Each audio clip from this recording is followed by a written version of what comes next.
2026 turbūt yra aukso kasykla kaklo gydytojams, nes po velnių atrodo, kad kasdien patiriame geopolitinį šoką nuo staigių posūkių. Vos prieš 24 valandas aš diskutavau apie Laisvės projektą.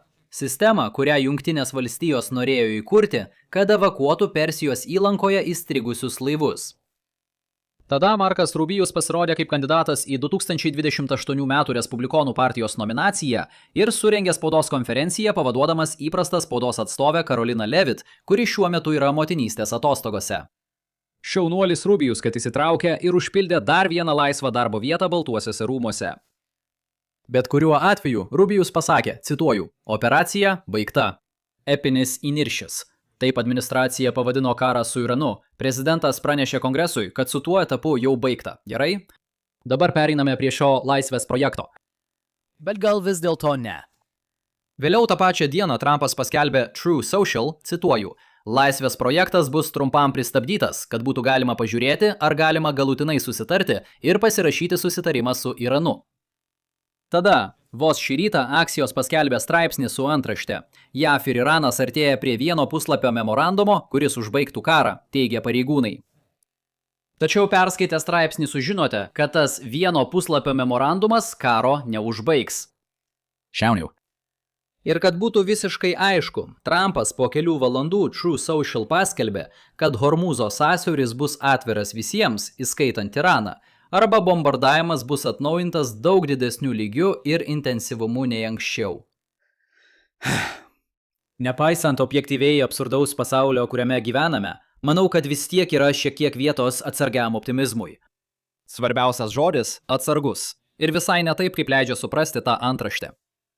Taigi šiandien noriu paaiškinti, kodėl šį kartą iš tikrųjų yra vilties aptarti, kas galėtų būti tame vieno puslapio memorandume, kuris užbaigtų karą, ir pabaigoje trumpai pakomentuoti, ar visa tai buvo verta. Bet pirmiausia, optimizmas. Žinau, kad ši administracija linkusi daug ką sakyti.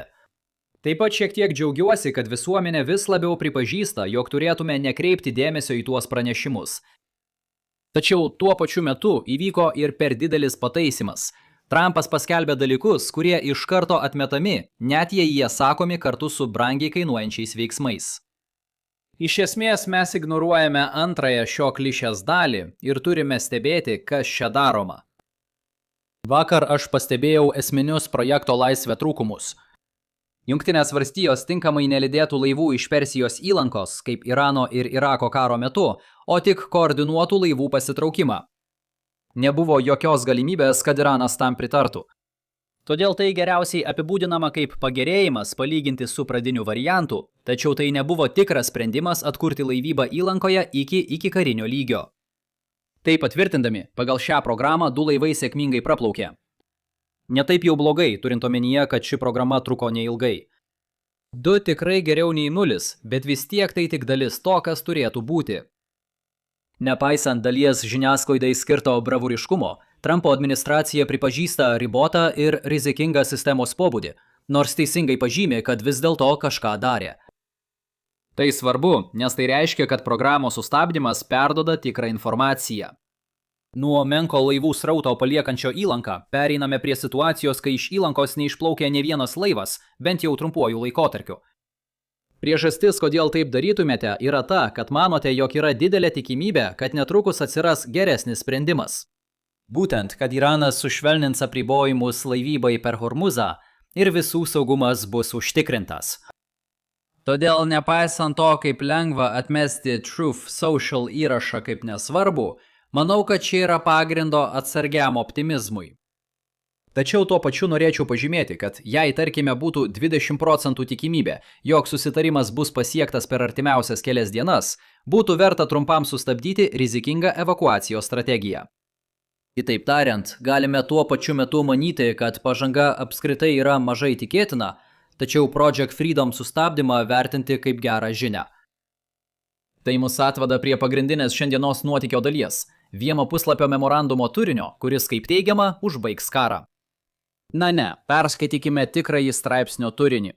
Cituoju, Daugelis memorandume išdėstytų sąlygų priklausytų nuo galutinio susitarimo pasiekimo. Todėl išlieka galimybė, kad karas vėl atsinaujins arba užsitęs neapibrėžta padėtis, kai aktyvus karas sustabdytas, bet niekas iš tikrųjų neišspręsta.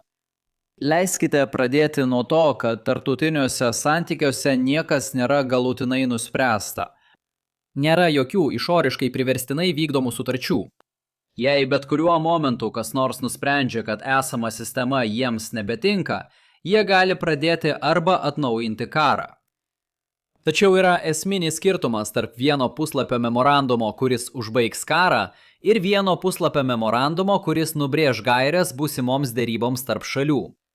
Vėlgi, aš tai apibūdinčiau kaip optimizmo priežastį, kad paliaubos gali būti pratęstos ir kad galiausiai bus įgyvendintas tam tikras savarankiškai užtikrinamas susitarimas. Vis dėlto žinau, kad nereikia statyti vežimo prieš arklį, skaičiuoti viščiukų dar neišsiritusių ar naudoti kitų su gyvūnai susijusių posakių. Bet pažiūrėkime, kas yra šiame tariamai karą užbaigiančiame memorandume. Bus 30 dienų laikotarpis, per kurį Ormuzo sąsiauris palaipsniui bus atidarytas visam eismui, taip nutraukiant abipusę blokadą. Iranas išveš savo labai prisodrintą uraną iš šalies. Irane prasidės 12-15 metų moratoriumas urano sodrinimui, o vėliau bus taikoma 3,67 procentai sodrinimo riba. Atkreipkite dėmesį, kad 3,67 procentai urano 235 koncentracija yra pakankama branduolinėms elektrinėms eksploatuoti, tačiau nepakankama branduoliniams ginklams gaminti.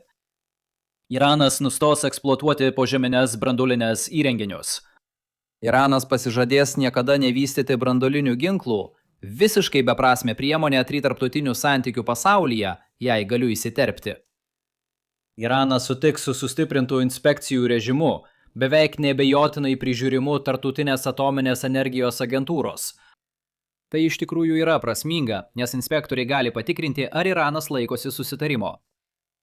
Jungtinės valstijos panaikins ekonominės sankcijas Iranui ir atlaisvins įvairias Irano lėšas, kurios šiuo metu yra įšaldytos. Vieno puslapio atmintinėje tai yra gana išsamus planas, kas vyks tolesnių derybų metu. Bet jei leisite man užduoti daugybę klausimų, taps aišku, kad vienas puslapis negali būti tikrų susitarimu. Jei sąsiauris palaipsniui atidaromas, kokia tvarka šalis nutraukia savo blokadas? Kuriems laivams suteikiama pirmoji teisė praplaukti? Ar minų traleriai gali iš karto įplaukti į sąsiaurį, kad tai palengvintų? Kas suteiks minų tralerius? Ar Europa bus įviliota į šį procesą, kaip aš visada įspėjau? Ar Prancūzija bus pirmoji, kuri ten atvyks, nes ką tik paskelbė, kad perkelia savo lėktuvnešį į Raudonąją jūrą, ruošdamasi greitai kelioniai į Hormuzą? Kas perims labai prisodrintą uraną iš Irano? Kaip atrodys perdavimo ir kontrolės grandinė, kai uranas keliaus iš Irano kitam gavėjui? Kas vėliau nutiks uranui? Ar kas nors jį pirks? Ar jis bus praskiestas iki 3,67 procentai ir grąžintas Iranui jo atominių elektrinių reikmėms? Kaip kitaip Iranas aprūpins savo atominės elektrinės kuru? Kaip kas nors gali žinoti, ar kiekis, kurį Iranas perdoda, yra tikrasis Irano turimas kiekis? Kas nutiks visiems centrifugoms, kurios sodrina uraną iki 60 su trupučiu procentų? Ar jos bus sunaikintos? Ar jos bus stebimos statena? 24 valandas per parą, 7 dienas per savaitę. Per kiek laiko inspektoriai gali nuspręsti apsilankyti objekte? Kas nulėmė sprendimą dėl tų objektų pasirinkimo? Ar yra kokiu nors apribojimų inspektorių pilietybei? Ar yra apribojimų, kur inspektoriai gali eiti? Ar jie gali lankytis tik deklaruotose objektuose? O kas jei Jungtinės valstijos mano, kad Iranas slapta sodrina uraną nedeklaruotame objekte? Ar Tatena gali apsilankyti tame objekte? O kaip dėl kitų karinių objektų? Ar Iranas nerimauja, kad Tatena vizitai visoje šalyje atskleis svarbes su branduoline sritimi nesusijusias paslaptis? Kas Irane patvirtins susitarimą? Ar Jungtinės valstijos mano, kad subvalstybinis veikėjas nebandys sužlugdyti susitarimo? Ką mes darome? Kas vyksta? Tam tikru momentu mums teks galutinai įvertinti, ar visa tai buvo verta. Kol kas manau, kad bent jau verta bendrais bruožais panagrinėti šį klausimą. Nepaisant to, kad Trumpo administracija sviravo dėl to, ar šio karo tikslas buvo režimo pakeitimas, sunku paaiškinti karo pradžios laiką, jei tai nebūtų buvęs vienas iš tikslų. Ir bent jau kol kas atrodo, kad tai nepavyko. Aš susilaikyčiau nuo stiprių teiginių apie ilgalaikės pasekmes, nes Irano vyriausybė patyrė didelių nuostolių ir tai gali turėti įtakos tam, kas vyks šalies viduje per artimiausius 4 metus. Kitaip tariant, yra tikimybė, kad po metų galėtume matyti režimo pasikeitimą, kuris nebūtų įvykęs, jei Jungtinės valstijos nebūtų pradėjusios šio karo. Tačiau kol kas tai tik spėlionės, o lūkesčiai dėl režimo pasikeitimo, palyginti ir su pradiniais karo pradžios lūkesčiais, sumažėjo. Branduolinėje srityje rodikliai neatrodo geri. Siūlomi susitarimo terminai labai panašus į bendrajame visapusiškame veiksmų plane numatytus terminus, pasirašytą Obamos administracijos laikais. Tačiau čia verta atkreipti dėmesį į 2 dalykus. Pirma, JCPOA buvo pasirašytas prieš daugiau nei 10 metį, o 10-15 metų nuo 2026 yra ilgesnis laikotarpis nei 10-15 metų nuo 2015. Antra, tiek daug Irano oro gynybos buvo sunaikinta, kad šalis pirmiausia turėtų ją atkurti, kad galėtų apsaugoti branduolinę programą. Tai savo ruožtu turi apčiuopiamą poveikį Irano laikymuisi susitarimo. Palei Hormūzo sąsiaurį visa situacija atrodo kaip lygiosios, jei šalis grįžtų prie ankstesnės padėties, kaip dabar ir siūloma. Aš vis dar matau, kaip pagrindinės naujienų agentūros diskutuoja apie tai, kaip pasaulis pasikeitė, nes Iranas sužinojo apie savo galią Hormūze, kas yra mėgėjiška klaida ir visiškas kvailumas. Iranas visada žinojo, kad turi tokią galią sąsiauryje. Jis pasinaudojo tą galią šio konflikto metu ir ateityje galės toliau ją naudotis.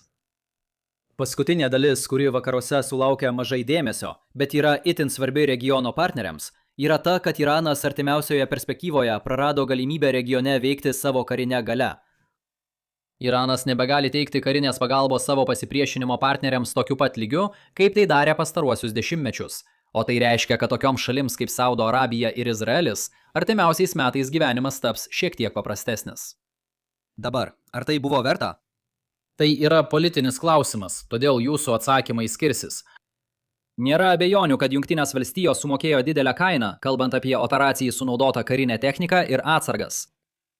Nėra abejonių, kad sąsiaurio grąžinimas į ankstesnę padėtį neištaisys visos per tą laiką padarytos ekonominės žalos. Nėra abejonių, kad dėl to Jungtinės valstijos dar labiau nuvylė daugumą savo tradicinių sąjungininkų. Nėra abejonių, kad JAV vartotojai yra nepatenkinti dėl kylančių degalų kainų. Nėra abejonių, kad JAV vartotojai ir toliau jaus nusivylimą po 6 mėnesių, kai pradėsime matyti didesnių maisto kainų poveikį. Turėsime dar kartą įvertinti tų pasekmių padarinius po 6 ar 7 metų, ypač kalbant apie geopolitinius pažeidžiamumus, kuriems Jungtinės valstijos save atvėrė. Esmė ta, kad buvo tam tikrų kaštų, buvo ir naudos, ir jums patiems reikia nuspręsti, kiek tuos kaštus priimate, palyginti su ta nauda. Taigi, kokias pagrindinės išvadas galime padaryti šiandien? Aš būčiau atsargiai optimistiškas dėl šiandienos naujienų, net jei pagerėjimas nuo pradinės padėties dar nereiškia teigiamos bendros lūkesčių vertės. Būkite atsargus interpretuodami, kiek vieno puslapio memorandumas gali nulemti galutinį susitarimą. Ir turint objektyvę informaciją apie tai, kas įvyko sąsiauryje, galutinis sprendimas, ar tai buvo to verta, vis tiek priklauso jums. Tuo tarpu taip pat nuo jūsų priklauso, ką norėsite žiūrėti toliau. Galbūt susijęs šio kanalo vaizdo įrašas arba geopolitikos pagalbos linijos vaizdo įrašas iš antrojo kanalo. Jei jums patiko šiandienos vaizdo įrašas, paspauskite patinka, pasidalykite ir prenumeruokite ir pasimatysime kitą kartą. Laikykitės.